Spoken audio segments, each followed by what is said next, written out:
अस्सलाम वालेकुम एवरीवन। तो हम लोग डिस्कस कर रहे थे प्रिंसिपल्स ऑफ ऑन्कोलॉजी और उसको आगे लेके चलते हैं। तो कीमोथेरेपी में मैंने आपको शुरू की कुछ बातें बताई थी और अब हम बात करते हैं क्लासिफिकेशन ऑफ ड्रग्स की। कीमोथेरेप्यूटिक एजेंट्स है जो हमारे पास। अच्छा, ये ना क्वेश्चन बहुत ज्यादा आता है कि आप ड्रग्स को क्लासिफाई करें जो आपकी कीमोथेरेप्यूटिक ड्रग्स है और उसकी एक या दो एग्जाम्पल्स दें। तो इसका आपके पास और कोई हल नहीं सिवाय इसके कि आपने इसको जरा सा याद रखना है। लेकिन ये मैं बता दूं कि ये याद रखना है बहुत ही आसान।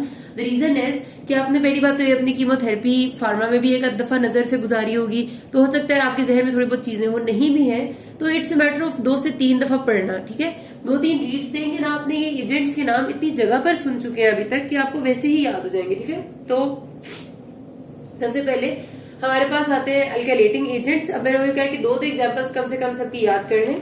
तो जो इसमें मशहूर समाना ड्रग आता है वो एक साइक्लोफॉस्फेमाइड है, बहुत ज्यादा इस्तेमाल होता है, और दूसरा डाकार्बेजिन और प्रोकार्बेजिन है। मैंने तो ये याद रखे हुए। ठीक है, तो ये आसान होते हैं आपके पास, डाकार्बेजिन। ठीक है, उसके बाद आते हैं एंटीमेटाबोलाइट्स। अच्छा हाँ, सर कभी कभार ना इनमें से किसी का भी बीच में से उठा के मैकेनिज्म ऑफ एक्शन भी पूछ लिया जाता है।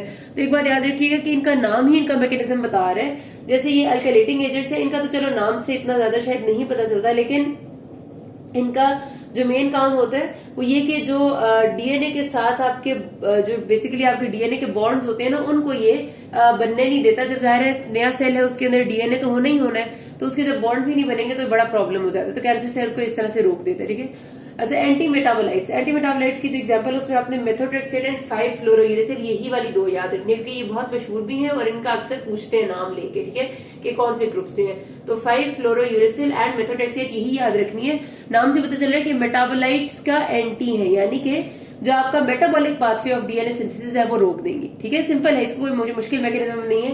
वो अक्सर आपसे मैकेनिज्म ऑफ 5-फ्लोरोयूरेसिल पूछते हैं, तो वो बेसिकली होता है कि inhibition of the metabolic pathway of DNA synthesis. ठीक है, उसके बाद आती है साइटोटॉक्सिक एंटीबायोटिक्स। साइटोटॉक्सिक नाम से पता चल रहा है कि जो सेल्स के लिए टॉक्सिक है, तो बेसिकली सेल्स के लिए टॉक्सिक है तो क्या करेंगे, जो सेल डिवीजन है उसको रोक देंगे। ठीक है, तो इनका काम है कि सेल डिवीजन को रोक देती है, स्टॉप कर देती है। ठीक है, और साइटोटॉक्सिक एंटीबायोटिक्स में आप याद रखेंगे माइटोमाइसिन, ब्लियोमाइसिन। ठीक है, माइसिन सी जो है ना वो आपने याद रखेंगे, माइटोमाइसिन एंड ब्लियोमाइसिन, ये इसमें आती है दोनों। फिर माइक्रोट्यूब्यूल इनहिबिटर्स, नाम से अगेन पता चल रहा है कि ये माइक्रोट्यूब्यूल असेंबली नहीं होने दे देते, उसको इनहिबिट कर देते। माइक्रोट्यूब्यूल्स आपको पता है कि जो स्पिंडल्स बनते हैं ड्यूरिंग डीएनए रेप्लिकेशन और सारा प्रोसेस उसमें आता है ये। ठीक है, तो बहरहाल उसको इनहिबिट करेंगे। और इसमें आपने जो याद रखने वो विनक्रिस्टीन, विनब्लास्टीन याद रखने, पैस्टिटेक्सेल, ये सारे ही मुझे मतलब इजी लगते थे तो इस वजह से मैंने तो याद किए। विनक्रिस्टीन, विनब्लास्टीन आ जाते हैं। उसके बाद आखिर में आते हैं हार्मोन्स। तो हार्मोन्स में डिफरेंट तरह के हार्मोन्स है जिसमें आपने जो नहीं, ये एक्चुअली आपने चारों ही इस्तेमाल होंगे, चारों आपने नहीं भूलने। टेमोक्सिफेन आपने बहुत ज्यादा नाम सुना होगा ब्रेस्ट कैंसर में। ठीक है, एनेस्ट्राजोल का नाम भी आपने इसी जगह पर फीमेल रिप्रोडक्टिव ट्रैक में सुना होगा। एंड देन फ्लूटामाइड और गोस्ट्रेलिन है, ये अक्सर सुनने वाले नाम है, इस वजह से मैं कह रही हूँ कि इनको बेहतर है याद रख लें, लेकिन टेमोक्सिफेन और एनेस्ट्राजोल जरूर याद रखें। ठीक है जी, हार्मोन्स जो है ना बेसिकली क्या करते हैं कि किसी ना किसी हार्मोन की प्रोडक्शन को या उसके एक्शन को इनहिबिट करते हैं, जिसकी वजह से उसका जो बेहतर रिस्पॉन्स आता है, कैंसर की आगे प्रोग्नोसिस नहीं होती ज्यादा। ठीक है, तो ये आपकी क्लासिफिकेशन थी, इसको याद प्लीज जरूर कर लीजिएगा, 2 दफा पढ़ेंगे आराम से हो जाएगा, कोई मुश्किल नहीं है। फिर आ जाती है सबसे ज्यादा आने वाला, इससे भी ज्यादा आने वाला क्वेश्चन की, व्हाट आर द कॉम्प्लिकेशन।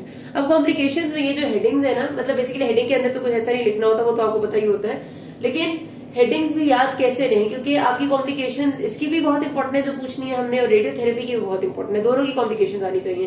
तो कीमोथेरेपी की कॉम्प्लिकेशंस की बात करें तो पता है आसान तरीका याद रखने का ये है कि सबसे इंपॉर्टेंट वाली तो पहले लिखनी है आपने, वो क्या है, नोजिया, वोमिटिंग, माइलोसप्रेशन एंड एलोपीशिया। इनको तो नहीं भूलना ये, क्योंकि आपको जनरली पता है कि जब किसी बंदे को कैंसर होता है उसके जो कीमो ले रहे होते हैं, कीमो वालों का दिल भी बहुत खराब होता है, उल्टियां बहुत लगती हैं और सर के बाल नहीं रहते, ये तो आपको जनरली भी पता होगा, इससे ये तो आपने सबसे पहले लिखनी है। ठीक है, और इन्फेक्शंस का खतरा उनको बहुत ज्यादा होता है। द रीजन इज कि आपके व्हाइट सेल काउंट और इवन आपकी पूरी जो माइलाइट प्रिकर्सर सेल सिस्टम होता है वो सारा शदीद सप्रेस हो जाता है, प्लेटलेट्स भी कम हो जाते हैं, आरबीसीज भी कम हो जाते हैं, व्हाइट ब्लड सेल्स भी कम हो जाते हैं, तो उसको हम ओवरऑल माइलोसप्रेशन कहते हैं। ठीक है, तो ये 3 तो आपने सबसे पहले पक्की याद करके लिखने में, these are the most important. Alopecia आपको पता है आहिस्ता आहिस्ता बाल जो झड़ते जाते हैं, लेकिन ये रिवर्सिबल चेंज होता है, जब कीमोथेरेपी खत्म होती है उसके कुछ अर्से बाद बाल दोबारा से आना शुरू हो जाते हैं। ठीक है, ये लिखना है आपने।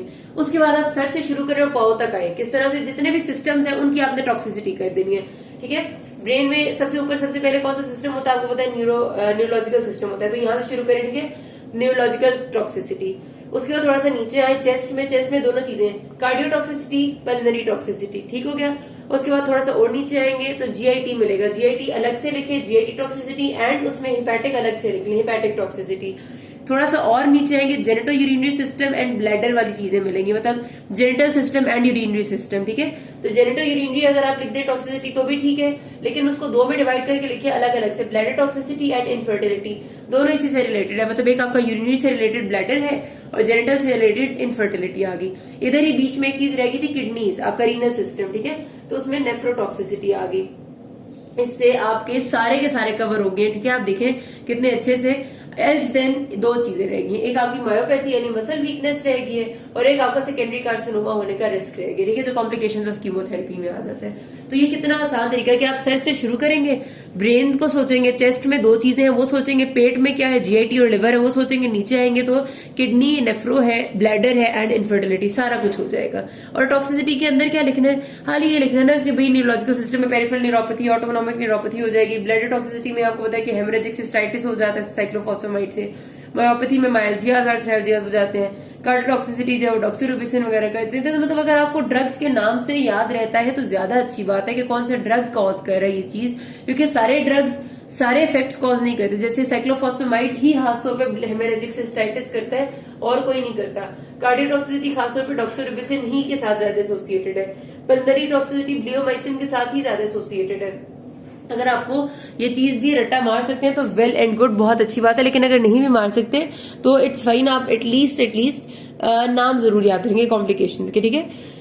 अच्छा जी, तो यहाँ पर आपकी कीमोथेरेपी का किस्सा भी खत्म हो जाता है। अब आते हैं रेडियोथेरेपी पे। तो रेडियोथेरेपी जो है आपको पता है कि इट मीन्स कि आप रेडिएशन से उस कैंसर को जो है वो कम करेंगे। रेडियोथेरेपी के भी हमारे पास जो बातें आती हैं वो ये कि हमने सबसे इसमें वही बातें आपको बता रही हैं जो आपके क्वेश्चंस में आती है, जो नहीं आती उनका मैं जिक्र नहीं कर रही। तो इसमें हमारे पास सबसे इंपॉर्टेंट बात आती है कि हम रेडियोथेरेपी को ना फ्रैक्शंस में देते हैं। फ्रैक्शंस का मतलब ये है कि हम एक ही दिन में सारी की सारी नहीं देते। जिस तरह कीमोथेरेपी की डोज होती है इसी तरह रेडियोथेरेपी की भी वन फ्रैक्शन का मतलब होता है एक डोज ऑफ रेडियोथेरेपी। हर रोज का एक पर्टिकुलर टाइम में एक सेशन होता है कि इतने टाइम में आपने इतनी देर के लिए डोज देनी है, उसको फ्रैक्शनेशन कहते हैं। और उसका मकसद होता है, बड़ा इंपॉर्टेंट मकसद होता है, उसको कहते हैं कि what is the rationale of fractionation. तो rationale of fractionation is dependent on these 5 R's, ठीक है। ये 5 R है कि क्यों हम उसको टोटो में देते हैं, क्यों एक दफा ही नहीं दे देते। देखिए जाहिर है कीमोथेरेपी तो ड्रग्स है ना, बंदा खुद भी ले सकता है, लेकिन रेडियोथेरेपी के लिए उसे सेंटर आना पड़ेगा, हर रोज रेडियोथेरेपी का एक फ्रैक्शन लेना पड़ेगा। तो एक साथ क्यों नहीं दे सकते, उसकी रीजंस है, वो हम डिस्कस करेंगे, क्योंकि आपसे पूछने के what is fractionation of radiotherapy and what is the rationale of the fractionation. तो हम क्यों उसको टोटो में डिवाइड करते हैं। सबसे पहली बात होती है कि हमारा मकसद सारी को देने का यह है कि कैंसर सेल्स ज्यादा से ज्यादा मरे और कम से कम उनके पास एबिलिटी हो कि वो रिपेयर हो सके, और जो नॉर्मल सेल्स हैं उनको कम से कम नुकसान हो, ठीक है। ये सारा मकसद पूरा करने के लिए हमने फ्रैक्शन में डिवाइड किया है। सबसे पहले एक बात होती है कि रिपेयर से मुराद ये कि हमारे पास हम जब डैमेज करते हैं ना रेडियोथेरेपी के थ्रू, तो दो तरह का डैमेज होता है। कुछ सेल्स का लीथल डैमेज होता है, कुछ सेल्स का सब लीथल डैमेज होता है। जो लीथल डैमेज है वो तो चाहे नॉर्मल सेल्स पे हो चाहे एब नॉर्मल पे हो, मतलब कैंसर है या नॉर्मल है वो तकरीबन हमेशा ही सर्वाइव नहीं कर सकते, ठीक है। तो इनका तो सर्वाइवल हो जाता है खत्म। लेकिन जो सब लीथल डैमेज है ना उसका ये होता है कि जो कैंसर सेल्स है वो इसको सर्वाइव नहीं कर पाते, लेकिन नॉर्मल सेल्स इसको सर्वाइव करके दोबारा से नॉर्मलाइज हो जाते हैं, ठीक है।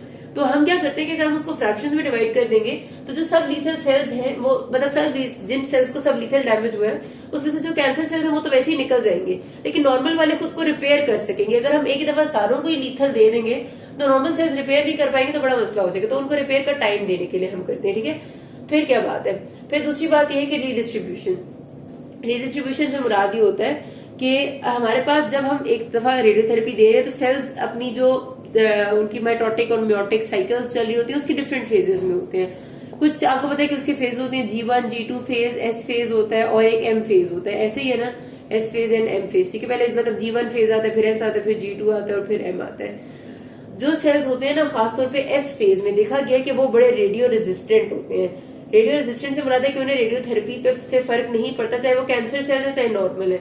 लेकिन जो G1 और M फेज के सेल्स हैं देखा ये गया है कि ये रेडियो सेंसिटिव सेल्स हैं, इनको रेडियोथेरेपी से बड़ा अच्छा असर पड़ता है। तो एक दफा में हम देते हैं जब एक फ्रैक्शन देते हैं तो उसमें जो G1 और M फेज के सेल्स हैं वो मर जाते हैं, लेकिन S वाले फिर भी बच जाएंगे।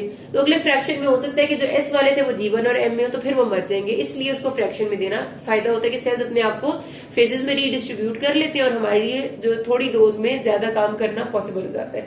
फिर क्या बात होती है, रीऑक्सीजनेशन होता है कि जो सेल्स हाइपोक्सिया में होते हैं ना, मतलब जिनको ऑक्सीजन अच्छी नहीं मिल रही होती, वो हो जाते हैं रेडियो रेजिस्टेंट। ठीक है, hypoxia is a state of radio resistance, वो उनको रेडिएशन से फर्क नहीं पड़ता। ठीक है, तो क्या होता है कि एक कैंसर जब ग्रो करता है ना, तो वो कैंसर के साथ उसके अंदर वेसल्स भी ग्रो करती हैं। तो जो सेल्स बिल्कुल वेसल्स के करीब करीब होते हैं वो तो अच्छे ऑक्सीजन उन्हें मिल रही होती है, लेकिन जो सेल्स वेसल से दूर होते हैं ना वो हाइपोक्सिक होते हैं। तो जब हम पहली दफा एक फ्रैक्शन में रेडियोथेरेपी देते हैं तो जो यहाँ पर वाले अच्छे वाले सेल्स थे जिनके पास ऑक्सीजन थी वो मर जाएंगे, लेकिन यहाँ जो दूर हाइपोक्सिया वाले थे वो बच जाएंगे। फिर क्या होगा, ये जब मर जाएंगे तो यहाँ से निकल जाएंगे और जो हाइपोक्सिया वाले थे वो वेसल के करीब आ जाएंगे। फिर वेसल के करीब जब ये आ जाएंगे फिर अगली फ्रैक्शन में वो मर जाएंगे। तो इस तरह रिऑक्सीजनेशन सेल्स की जब होती जाती है तो वो मरते जाते हैं। फिर है जी रिपॉपुलेशन। रिपॉपुलेशन का मतलब ये होता है कि हमारे पास ना बेसिकली हमारा मकसद ये होता है कि सेल्स लॉस ज्यादा हो, जो ट्यूमर सेल्स हैं, और रीजनरेट कम हो। जब हम एक दफा रेडियोथेरेपी देते हैं ना तो आपको पता है कि कुछ ना कुछ सेल्स उसमें मर जाते हैं, नॉर्मल भी मरते हैं और रेडियो की कैंसर सेल्स भी मरते हैं। तो एकदम से जो प्रोलिफरेशन है सेल्स की वो बढ़ जाती है।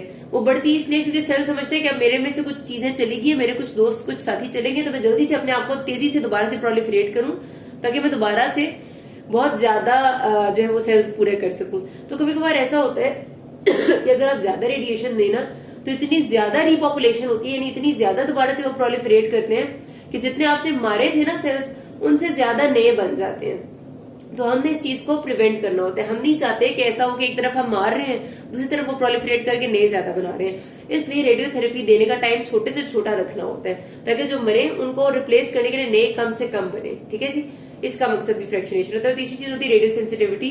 रेडियो सेंसिटिविटी से मुराद है कि हर सेल की इंट्रिंसिक अपनी एबिलिटी होती है कि कोई कितना रेडियो सेंसिटिव है डिस्पाइट ऑफ एनी फैक्टर। कोई भी फैक्टर छोड़ के हर सेल की कुछ अपनी एक एबिलिटी भी होती है। जैसे फॉर एग्जांपल जो हमारी बॉडी के हिमेटोलॉजिकल सिस्टम के सेल्स हैं, यानी ब्लड में जो है एपिथेलियल स्टेम सेल्स, गैमीट्स जो है, ट्यूमर सेल्स हैं, ये सारे के सारे रेडियो सेंसिटिविटी में आते हैं। लेकिन जो हमारी बॉडी में न्यूरॉन्स है, मायोसाइट्स हैं, वो रेडियो रेजिस्टेंट है। तो डिपेंड करता है कि आप कहाँ पर दे रहे हैं, इस वजह से उस हिसाब से भी रेडियो सेंसिटिविटी वेरी करती है। तो ये रैशनल है हमारा फ्रैक्शन करने का और इसका मकसद पूरा करने का। इसको भी आपने पक्का पक्का याद रखना, ये भी बड़ा आपसे पूछते हैं। फिर आ जाती है इंडिकेशंस ऑफ रेडियोथेरेपी क्या होती हैं। तो कई बार हमें radiotherapy as a primary treatment देनी होती है जिसमें सिर्फ रेडियोथेरेपी है। ये क्वेश्चन बहुत आता है कि कौन से ऐसे कैंसर्स हैं जिनमें रेडियोथेरेपी का बहुत ज्यादा फायदा है या फिर हम उसको एज अ प्राइमरी ट्रीटमेंट दे सकते हैं। जो बेसिकली पूछना ही चाह रहे थे कि रेडियो सेंसिटिव ट्यूमर्स कौन से हैं। तो 5 नाम आपने याद रखनी है। ठीक है, एक मेल जेनिटल ट्रैक्ट का सेमिनोमा याद रखना है। फिर आपने कोरियोकार्सिनोमा याद रखना है। ठीक है, फिर आपने हॉजकिन या नॉन हॉजकिन लिम्फोमा याद रखना है। खास तौर पे हॉजकिन होता है जो रेडियो सेंसिटिव होता है। फिर आपने एक बोन्स का जो एविंग्स सार्कोमा है वो याद रख लेना है। स्किन में आपने स्क्वेमस सेल कार्सिनोमा। ठीक है, ये 5 प्लीज याद रखेंगे। फिर से एक दफा सुन ले, सेमिनोमा है, choriocarcinoma, lymphoma, Ewing's and squamous cell carcinoma. अभी याद हो गया आपको। ठीक है जी, कोई मुश्किल नहीं है। बाकी अगले वार्ड में कहते हैं किसी कोई मसला हो, थैंक यू।